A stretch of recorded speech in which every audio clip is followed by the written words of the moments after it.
The great council chamber pulses with a tension that makes the air feel thick as honey.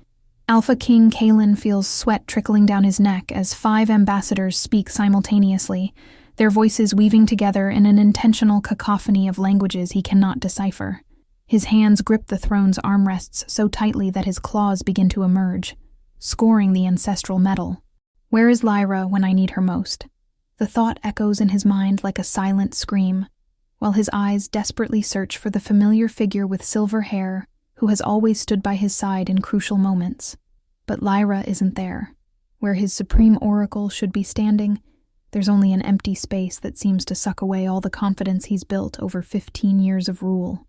The scent of blood still lingers in the air, blood he found flowing down the Tower of Winds 3 hours ago, along with fragments of oracular bones scattered like broken teeth across the stone floor. Without her, I'm just a lost wolf trying to lead other wolves, he thinks, feeling the weight of 5 tribal alliances dissolving with each second of silence. At the back of the hall, between columns that support a ceiling painted with lunar phases, a hooded figure moves like liquid shadow. Mira holds a silver tray that trembles imperceptibly in her hands, but her steps are silent as they've always been in the 3 years since she arrived at the palace. Her dark eyes absorb every word, every gesture, every micro-expression of the ambassadors with an intensity no one notices. Because who would pay attention to a simple servant? The rough fabric of her gray dress brushes against hidden scars that form specific patterns beneath her sleeves, marks she keeps covered like secrets buried alive. They're lying, thinks Mira, watching the ambassador from the northern tribe gesture dramatically. She understands every word he speaks in ancient northern, every veiled threat about sacred hunting grounds, every insult disguised as diplomacy. But more than that, she feels the intentions behind the words, as if each phrase carries the scent of true motivations. There's something rotten in this council, something that goes far beyond territorial disputes. The air vibrates with an energy she recognizes from stories whispered by her grandmother, stories of a time when dark forces disguised themselves as allies to devour entire kingdoms from within. The situation in the Great Hall deteriorates like a wound that won't stop bleeding. The ambassador from the Eastern tribe, a corpulent man with ritual scars covering his arms, pounds his fist on the table while speaking in classical Eastern, his hoarse voice carrying the weight of non-negotiable ultimatums. Beside him, the representative from the Southern tribe, a woman with feline eyes and hair braided with bones, whispers in the tongue of waters, her words flowing like a current that promises to drag everything in its path. Kalen feels as if he's drowning in a storm of meanings that slip through his fingers like sand. 15 years ruling these lands, and I've never felt so powerless, he thinks, watching how the ambassadors exchange knowing glances when they believe he's not paying attention. There's a sinister coordination to their linguistic confusion, as if it were a rehearsed dance designed to expose exactly this vulnerability. His alpha instincts scream that there are predators in the room, but without understanding their words, he can't identify which are prey and which are hunters. Mira feels her pulse quicken as the Shadow Tribe ambassador continues to stare at her, his black eyes boring through her disguise as an invisible servant. He speaks in the dead tongue, a language that supposedly disappeared centuries ago with the extinction of her ancestral tribe. But every word resonates in her mind like a familiar melody, awakening memories she fought 15 years to bury. The moon's blood calls, and the lost daughter must answer, or all the earth's children will pay the price of cowardice, he says, and each syllable makes the scars on her arms burn like red-hot iron. She grips the tray so tightly her knuckles turn white, fighting the urge to respond, to show that she understands every veiled threat. Her scars, arranged in patterns that tell the story of a supposedly extinct lineage, seem to pulse with their own life beneath the fabric that hides them. The ambassador smiles, a smile that reveals teeth too sharp to be human, and continues. The Wolf King plays at ruling with words he cannot understand, while the true heiress serves wine like a slave. What delicious irony. The silence that follows the ambassador's pointing is so dense it seems solid, as if the very air had crystallized into expectation. Mira feels all the gazes in the hall piercing her skin like ice needles, but it's Kalen's gaze that makes her feel as if she's being seen, truly seen, for the first time in years. There's something in his green eyes that awakens memories of a time when she ran free under moonlight, when her name was sung like a prayer instead of whispered like a secret. He's trying to remember, she thinks, and her heart races because if he remembers everything, if he discovers who she really is, everything she sacrificed to protect him will have been in vain. Answer him, daughter of the moon, the Shadow Tribe ambassador insists, his voice carrying an authority that makes the other ambassadors instinctively step back. Or must I myself reveal what everyone here pretends not to know? His words in the dead tongue make the stone walls vibrate subtly, as if the palace itself recognizes the ancestral power behind them. Kaelin feels a shiver run down his spine, not of fear, but of recognition, as if something dormant in his soul is slowly awakening. Mira closes her eyes for a moment, and when she opens them again, there's a fierce determination blazing in them that completely transforms her expression. She takes a step forward, letting the silver tray fall to the floor with a crash that echoes like a funeral bell. Her hands slowly rise to lower the hood that has hidden her face for 3 years, revealing hair dark as moonless night and features that carry the wild beauty of a lineage everyone believed extinct. "If it's truth you demand," she whispers, and her voice carries echoes that make the ambassadors from other tribes fall to their knees instinctively. "Then let truth be heard." When she speaks, it's not just one voice, it's many voices echoing through her, as if all the women of her lineage were speaking in unison across time and space. "I am Mira, last daughter of the Moon Tribe, guardian of the Prima Tongue that commands the blood of all Earth's children." Her words in Prima Tongue make the air vibrate with primordial power, and every shifter present feels their animal forms stir in instinctive submission. Kaelin feels as if a veil has been torn from his eyes, and fragments of memories begin to emerge. A dark-eyed girl running beside him through the palace gardens, promises whispered under the full moon, the sound of her laughter echoing through corridors that now seem haunted by her absence. The memories cut through Kaelin's mind like silver blades, each image sharper and more painful than the last. He sees himself at 12 years old, running through the palace's secret gardens alongside a dark-haired girl who laughed like wind music through leaves. She was Mira of the Moon Tribe, daughter of the last supreme oracles, and they were inseparable. 2 children who played king and queen while their parents discussed alliances and destinies in the council chambers. "Promise you'll never forget me," she had whispered on the last night they spent together, her fingers intertwined with his as they watched the full moon through his bedroom window. "Even if I have to go away, promise you'll remember me." But he had forgotten. Or rather, something had made him forget. Magic so powerful it erased not just the memories, but also the pain of loss. The morning after that terrible night, when screams echoed through the palace announcing that the Moon Tribe had been extinguished in an attack during the early hours, Kaelin had awakened without remembering that an essential part of his soul had disappeared with her. His parents told him he had dreamed of an imaginary friend, that the loneliness of royalty had created fantasies in his young mind. "But you didn't die," he whispers in the present, his words breaking like glass against the impossible reality before him. "You've been here all along, serving wine at my table, washing my clothes, living like a shadow in my own palace." The pain in his voice makes Mira close her eyes, and he can see tears glistening on her lashes like liquid diamonds. She had chosen this existence, he realizes now, had chosen to be invisible to protect him from something, or someone. The Moon Tribe was not extinguished that night. Mira speaks, her voice carrying the weight of 15 years of buried secrets. "We sacrificed ourselves to create a seal, a barrier that kept ancient forces dormant. My family, my people, all chose to give their lives so that balance would be maintained. I survived because someone needed to watch over the seal, and because..." She hesitates, her eyes meeting his across the space that separates them. "Because I needed to protect the one who carries blood of both lineages. You, Kyle. You are half-lunar, son of my Aunt Selene, who married your father in secret. Without you, the seal weakens. If you die, everything my people sacrificed will have been in vain." The Shadow Tribe ambassador laughs, a sound like glass shattering against stone. "And now the seal is broken, isn't it, little guardian?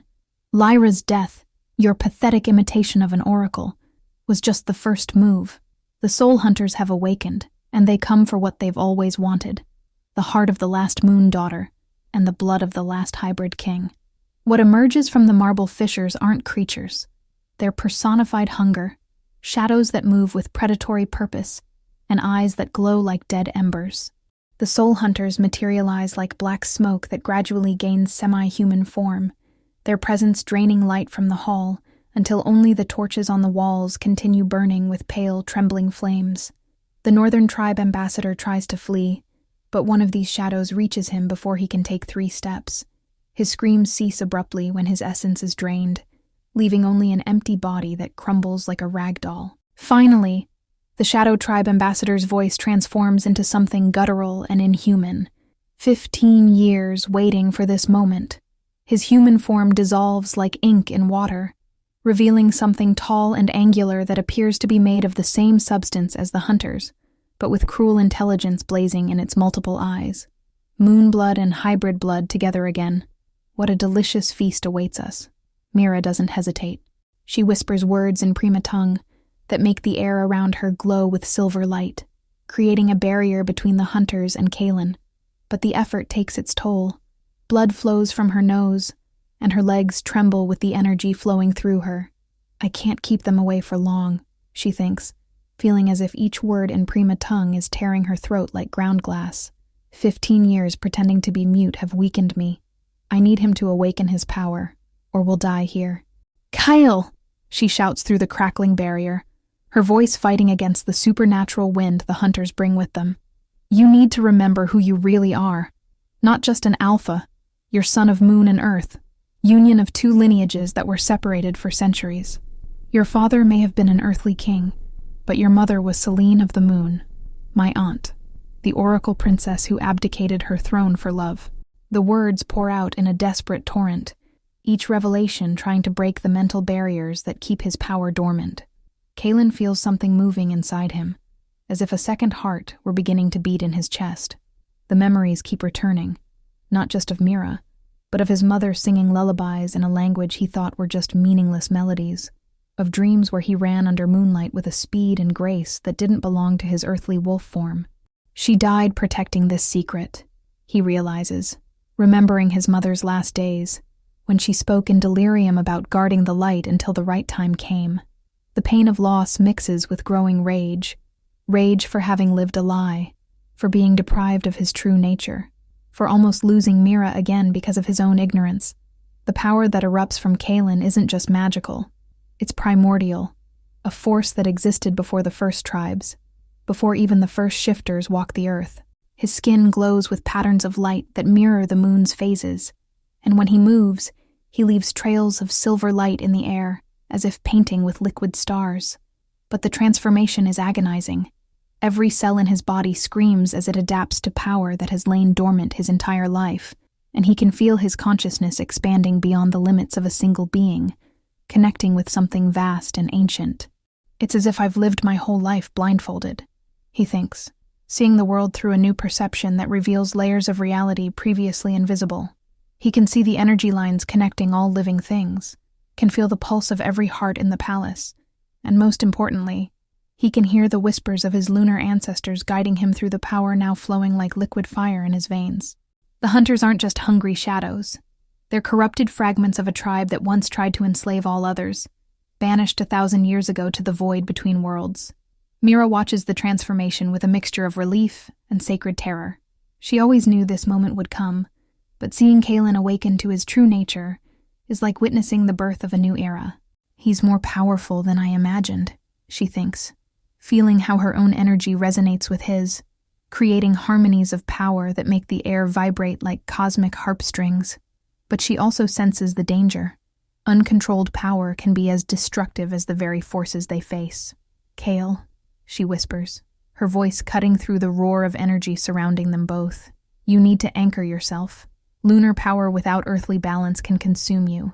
She extends her hand, ignoring the pain that shoots through her arm when their energies touch. It's like touching living fire, but also like coming home after a long journey in exile. Their forces complement each other perfectly. She, the guardian who preserved ancestral knowledge. He, the catalyst who can transform that knowledge into action.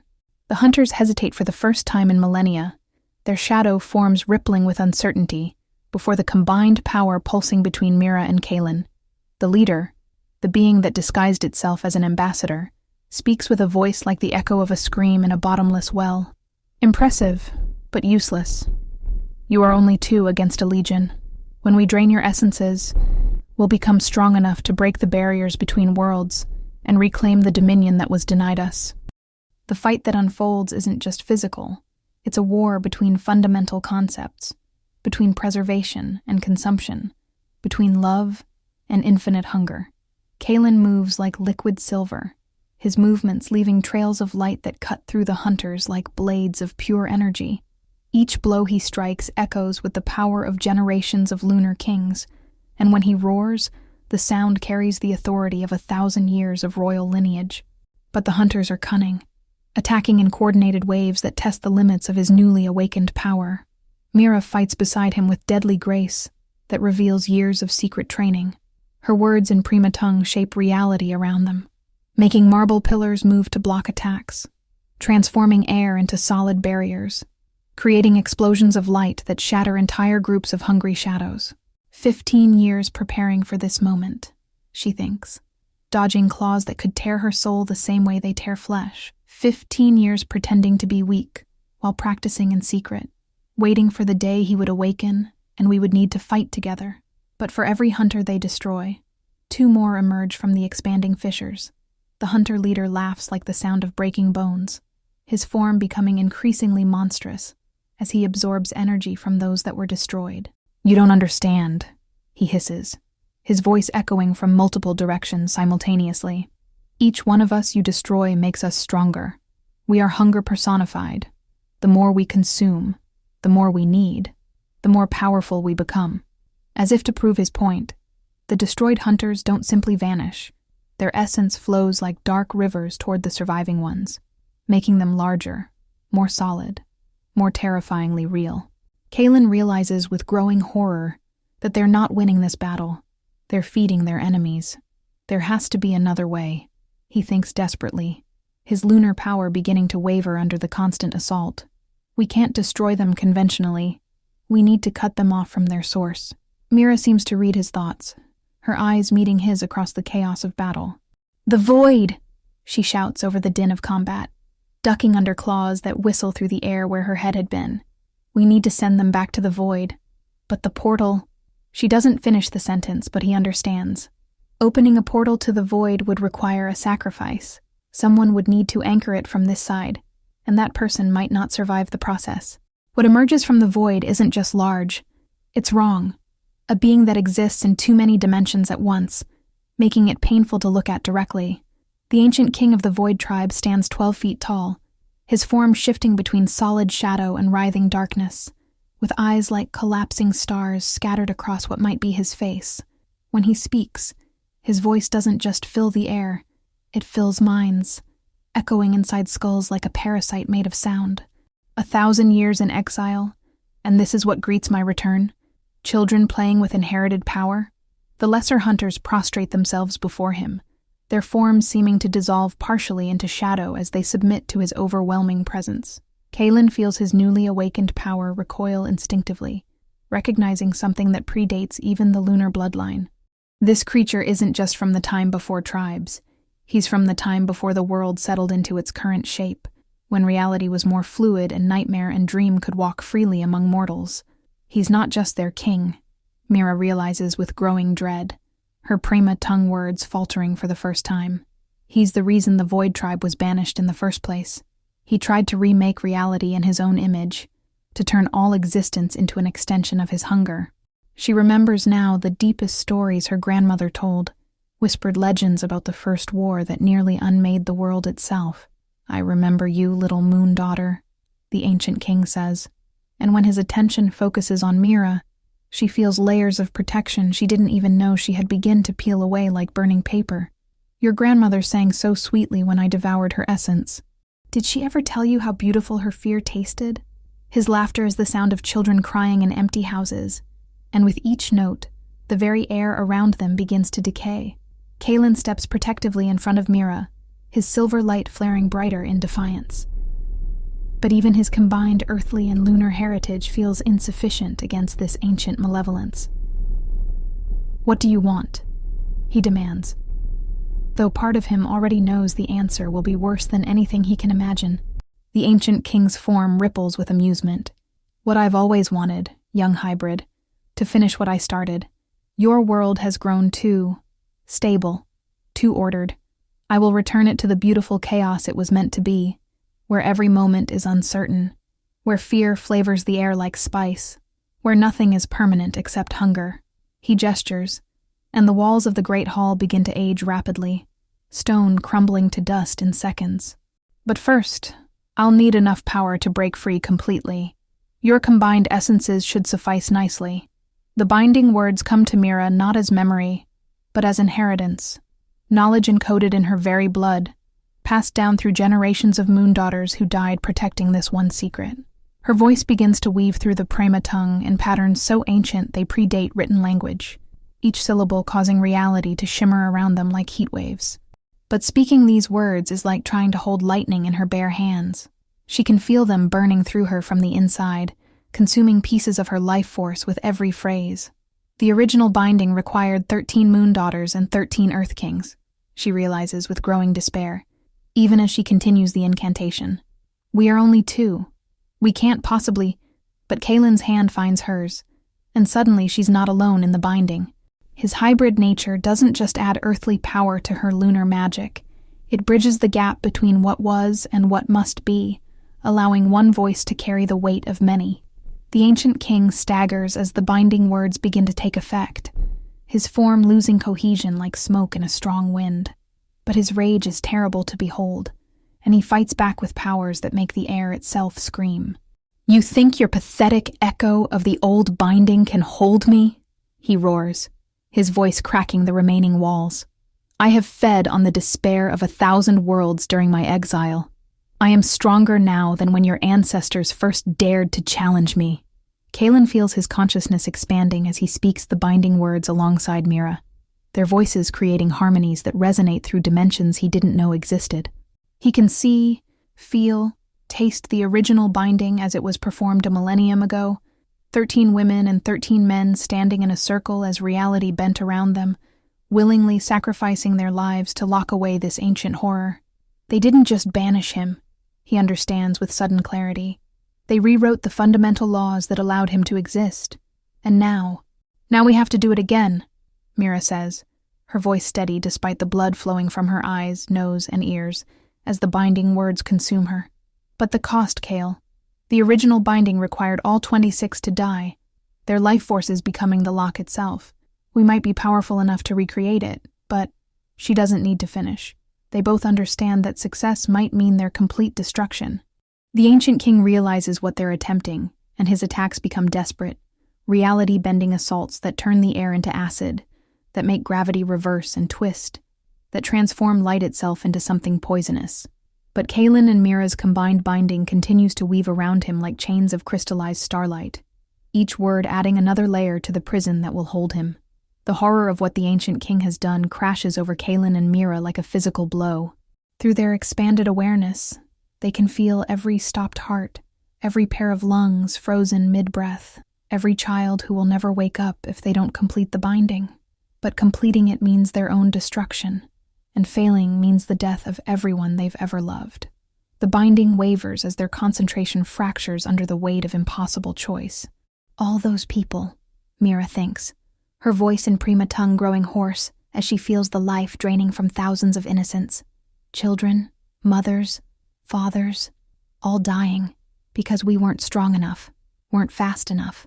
Tears of silver light stream down her face as she pours more of herself into the binding, accepting that she would rather burn out completely than let the ancient king's hunger consume another innocent soul. Kalen feels the hybrid nature of his power being pushed beyond all limits as he tries to anchor the binding while simultaneously protecting the dying populace. His earthly side connects him to every stopped heartbeat, while his lunar heritage gives him the power to intervene, but not enough power to save everyone and complete the binding. There has to be another way, he thinks desperately, even as he feels pieces of his own soul being consumed by the effort. Love can't demand this price. Power can't require this sacrifice. The ancient king, wrapped now in chains of binding light, but still fighting, laughs with the voices of all the dying innocents, Feel their terror, young ones. Taste their despair as their lives flow into me. This is the choice your ancestors faced. Complete the binding and watch everyone die, or spare them and watch reality itself be devoured. Either way, I win. But in that moment of ultimate despair, Mira hears something that makes her heart leap. A whisper in Prima tongue that isn't coming from her or Kaelin. Through their connection to the land and its people, she realizes that every person whose breath has been stolen is unconsciously speaking words of power. They can't move, can't breathe, but their souls are crying out in the oldest language of all, the language of desperate love for family, for home, for life itself. They're not just dying, she gasps, understanding flooding through her like dawn breaking. They're participating. Every person whose life he's stealing is unconsciously adding their will to the binding. He's trying to use their deaths to power his escape. But love is stronger than hunger. Their sacrifice is making our binding stronger, not weaker. What happens next defies every law of magic that has ever been written. As Mira's call echoes through the souls of the dying, something unprecedented occurs. Instead of fighting the drain on their life force, the people of the kingdom begin to give freely. Farmers in distant fields, mothers holding silent children, elders who remember old stories of sacrifice and heroism, all begin to speak words they've never learned in a language older than memory. Their voices join Mira and Kaelin's binding not as victims, but as willing participants in the salvation of their world. I can hear them all, Kaelin thinks in wonder, his consciousness now connected to every soul in the kingdom. A baker who gives his strength thinking of bread that will never be baked for hungry children. A soldier who offers her courage remembering battles fought to protect those who couldn't protect themselves. A child who whispers words of power while clutching a wooden toy, not understanding death, but understanding love. Each sacrifice is freely given, transforming the ancient king's weapon of despair into a symphony of hope. The ancient king's triumphant laughter dies in his throat as he feels the nature of the energy flowing toward him change. Instead of terror and stolen life, he's receiving love, courage, determination, emotions that burn him like acid. No, he roars, his form beginning to destabilize as the willing sacrifice of the kingdom's people floods through him. This isn't how it works. Fear feeds power, not love. Desperation strengthens the binding, not hope. Mira feels herself changing as she becomes the conduit for so many voices. Her individual identity begins to blur as she carries the hopes and fears, the love and loss, the dreams and nightmares of an entire people. I am no longer just Mira, she realizes with a mixture of terror and transcendent joy. I am every mother who has sung lullabies in the dark, every daughter who has buried her parents, every woman who has loved despite knowing that love means loss. Her voice in Prima tongue becomes richer, deeper, carrying harmonies that shouldn't be possible from a single throat. But the transformation isn't without cost. As Kaelin serves as the earthly anchor for this massive working of magic, he feels his hybrid nature being pushed beyond its breaking point. His Luna essence blazes like a star trying to contain the light of a galaxy, while his earthly power spreads thin as it tries to ground the spiritual energy of thousands. Blood begins to seep from his pores as his body struggles to process more power than any single being was meant to hold. The ancient king makes one final, desperate attempt to break free, drawing on reserves of malevolence that have been building for 1,000 years. But as his power clashes against the combined will of the kingdom, something beautiful and terrible happens. The binding words begin to evolve, becoming not just a prison, but a transformation. The voices of the people aren't just helping to lock him away, they're helping to change the very nature of his existence. The transformation isn't gentle. As the ancient king's essence unravels under the combined weight of freely given sacrifice, his scream tears through dimensions, but it's no longer a sound of rage. It's the cry of something being born, something that has never existed before in all the long history of the world. His form of shadow and hunger dissolves like morning mist, but what takes its place defies comprehension. A presence vast and protective, like a storm that brings rain instead of destruction. Mira feels herself being pulled into the vortex of transformation, her consciousness expanding beyond the boundaries of flesh and bone. We're becoming part of something larger, she thinks, her thoughts now echoing with the voices of thousands. Not dying, but evolving. Her body begins to fade, becoming translucent as her essence merges with the protective spell that's rewriting the very foundations of the kingdom's reality. But instead of loss, she feels completion, as if she's finally becoming what she was always meant to be. Kaelin fights the pull for a moment, his earthly nature resisting the dissolution of self, but as he looks at Mira, sees the peace in her eyes even as her form becomes light, he makes his choice. If this is what it means to protect everything we love, then I'll become whatever I need to become. His hybrid power surges one final time, not to resist the transformation, but to guide it, ensuring that what they become will serve the kingdom they're dying to save. The ancient king's voice, as he dissolves completely, carries a note of wonder that hasn't been heard since the world was young. Impossible. In all my eons of existence, I never imagined. Hunger transformed into nurturing. Darkness becoming light that protects instead of consumes. His last coherent words before dissolution are spoken with something that might be gratitude. You have shown me what I could have been, what I am becoming. As the three of them, Predator, Guardian, and King, merge into a single protective force, the palace fills with light that somehow doesn't blind, warmth that doesn't burn, power that heals instead of destroying. The fissures in the floor seal themselves, but more than that, the scars left by centuries of conflict, the wounds in the earth itself from ancient wars, begin to close. The very foundations of the kingdom strengthen, as love quite literally transforms into living protection. Through the windows, people across the land take their first breath in what feels like hours, but they breathe air that's somehow purer, cleaner, filled with the promise that they are watched over by something that understands the value of every precious life.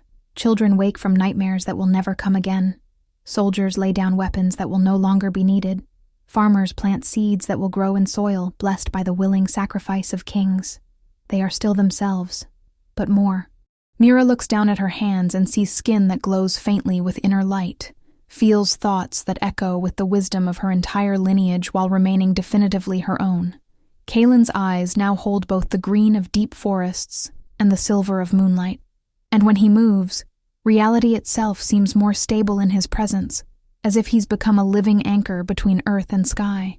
We're not dead, Mira whispers in wonder, her voice carrying harmonics that make flowers bloom in the cracks between stones. We're evolved, changed. We gave everything we were to save everything we loved, and somehow, we got to keep ourselves too. She reaches for Kaelin's hand, and when their fingers touch, light dances between them. Not the harsh light of combat, but the gentle glow of candlelight, of stars, of love made visible. The binding worked differently than we thought, Kaelin says, understanding flooding through him as he examines their transformation. We didn't just imprison the ancient king or destroy him. We redeemed him. All that power, all that ancient hunger, it became protective instead of destructive. And he pauses, looking at Mira with eyes that now see through time as well as space. We became the guardians of that protection, living bridges between what was and what can be. Around them, the palace continues to change. The walls grow stronger but also more beautiful, ancient scars healing themselves into patterns that tell stories of hope instead of war. The very air feels different, cleaner, safer, filled with the promise that those who dwell here are watched over by love that chose to become eternal, rather than abandon its charge. But their transformation comes with a price, and a gift they're only beginning to understand. They exist now in multiple states simultaneously, human enough to feel and love and choose, but eternal enough to protect and guide and heal. When they focus, they can appear as they always were, solid and touchable and beautifully mortal. But they can also become light, become wind, become the whisper of protection that travels to wherever they're needed most. We'll never age, Mira realizes, the knowledge arriving like memory of something she's always known. Never die in any way that matters. We'll watch over this kingdom and its children's children's children, but we'll do it together, forever. The word should terrify her. Forever is a long time to bear responsibility. But looking at Kaelin, seeing the love in his transformed eyes, forever feels like the greatest gift they could have been given. The surviving ambassadors, those who fled when the battle began, returned to find a kingdom transformed. The new peace isn't just political. It's written into the very stones, woven into the fabric of reality itself. Wars become impossible here, not because conflict is forbidden, but because the land itself nurtures understanding instead of hatred. 1 month has passed since the transformation, and the kingdom has settled into a rhythm of peace that its people had forgotten was possible. Crops grow with supernatural abundance, not through unnatural magic, but because the earth itself has been healed of ancient wounds. Children play in gardens where flowers bloom year-round, not because the seasons have changed, but because joy itself has become a nurturing force. Mira and Kaelin move through their domain like living blessings, appearing wherever they're needed most.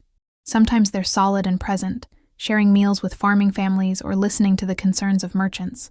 Other times they're whispers of wind that comfort crying infants, or the warm presence that helps lovers find courage to speak their hearts.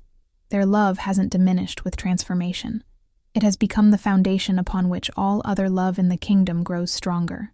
I thought forever would feel like a burden, Mira confesses, as they walk through the memorial garden they've created where the great hall once stood. Each flower here represents one of the souls who willingly joined the binding, and their blooms carry the unique essence of the person they honor. But every day, I discover new reasons to be grateful for this gift we've been given. Kaelin nods, his hand finding hers as naturally as breathing. We're not just guardians of a place, he says, watching a group of children from different tribes playing together, a sight that would have been impossible before the transformation. We're guardians of possibility itself, every choice for love over fear, every moment of forgiveness instead of revenge, every act of creation rather than destruction. We help make those choices easier, more natural. The distant lights they glimpsed on that first evening have resolved into delegations from neighboring kingdoms, all seeking to understand how such profound change occurred. Some come with genuine curiosity, hoping to learn. Others arrive with suspicion, fearing that this new stability might somehow threaten their own power structures. A few bring offers of alliance, recognizing strength when they see it. But the most interesting visitor is unexpected, a young woman who appears in their garden without fanfare, without guards, without any of the pomp that usually accompanies royal delegations. She's small and dark-haired, with eyes that hold starlight, and when she speaks, her voice carries harmonics that resonate with their own transformed nature. "My name is Luna," she says, and somehow they know this is both true and not the whole truth. "I come from the northern reaches, where my people have long remembered stories of the first transformation, when love became powerful enough to change the nature of existence itself. We've been waiting for the signs that it was happening again." Mira feels recognition stir in her transformed consciousness. "You're not just from the northern reaches," she says softly. "You're from beyond them, beyond this world entirely. It's not a question." Luna smiles, and her expression holds the weight of stars and the warmth of summer afternoons. "I'm what you'll become, in time. A guardian whose realm expanded beyond a single kingdom, beyond a single world. I've come to welcome you to the greater community of those who chose love over power, protection over dominion. The army that approaches their borders carries banners from 12 different kingdoms, but what's most striking isn't their numbers, it's their diversity. Soldiers march alongside scholars, generals walk next to healers, and at their head rides a figure whose presence radiates authority that feels ancient and legitimate. When they stop just outside the kingdom's transformed borders, the very air crackles with potential conflict. But Mira and Kaelin, standing together at the new gates of their realm, feel no fear. Their transformation has given them perspective that transcends immediate threat. They're not here to conquer, Mira realizes, reading the complex emotions radiating from the assembled force. They're here to test, to understand, to decide whether what we've become is something to be celebrated or contained. The leader of the coalition dismounts and approaches on foot, a gesture of respect or perhaps caution. She's a woman of middle years, with silver-streaked hair and eyes that have seen too many battles, but her voice when she speaks carries genuine curiosity rather than hostility. "I am High Commander Astrid of the Eastern Coalition. We've felt the changes emanating from your realm, magic that transforms rather than destroys, power that heals rather than conquers. In our experience, such things are either the greatest gift or the greatest threat the world has ever known." Kaelin steps forward, and his transformed presence makes some of the soldiers step back involuntarily, not from fear, but from the same instinctive awe that makes people lower their voices in sacred places. "We seek no empire," he says simply. "We claim no dominion beyond these borders. We offer no threats and make no demands. We simply are, and we protect what we love." Words are easily spoken. Another voice calls from among the coalition forces. A man in elaborate robes steps forward, clearly a powerful mage whose magical senses are screaming warnings about the fundamental changes to reality they're witnessing. "Actions reveal truth. You've rewritten the laws of magic itself in this place. Such power could spread, could change everything. How do we know you won't decide that the entire world needs your protection?" It's Luna who answers, appearing beside Mira and Kaelin with the casual ease of someone stepping through an open door. Her presence immediately identifies her as something beyond mortal authority, and the mage who questioned them takes an involuntary step back. "Because," she says with infinite gentleness, "love that is forced ceases to be love. Power that is imposed becomes tyranny. The choice they made, the choice all guardians make, is to protect the right of others to choose, not to make choices for them." The High Commander studies all three of them with the calculating gaze of someone who has spent a lifetime evaluating threats and opportunities. "Then prove it," she says finally. "Our coalition has been torn by a conflict we cannot resolve through force. 2 of our member kingdoms have a dispute that threatens to drag us all into war. If your transformation truly serves peace rather than conquest, help us find a solution." Mira looks at Kaelin, and in their shared glance, an entire conversation passes between them. They could refuse. Their responsibility is to their own realm. They could impose a solution. Their power could certainly force peace. Or they could do something harder and more meaningful. They could help others find their own path to understanding. This is the real test, Mira thinks. Not whether we can defend our peace, but whether we can help others create their own. And so the Alpha King, who once panicked without his oracle, found something far greater than translation. He found transformation. The maid who spoke with hidden power discovered that her greatest strength wasn't in commanding others, but in helping them find their own voices. Together, they learned that the most profound magic isn't the power to force change, but the courage to become the change you wish to see in the world. Love given freely transforms everything it touches, and those who choose to become vessels for that transformation find that they haven't lost themselves. They've found their truest selves at last. This is their beginning, not their ending. The first chapter of Forever, written in starlight and sealed with a love that death itself could not diminish. 10 years later, children in distant kingdoms fall asleep to bedtime stories about the guardians of the silver light, the king and queen who chose love over power, and became legends that protect all who remember that love is stronger than fear. And sometimes, just sometimes, when those children are frightened by storms or nightmares, they feel a gentle presence that whispers, "You are safe, you are loved, you are never alone." The transformation continues to ripple outward, not through conquest or force, but through the simple truth that when love becomes powerful enough, it changes the very nature of what power means.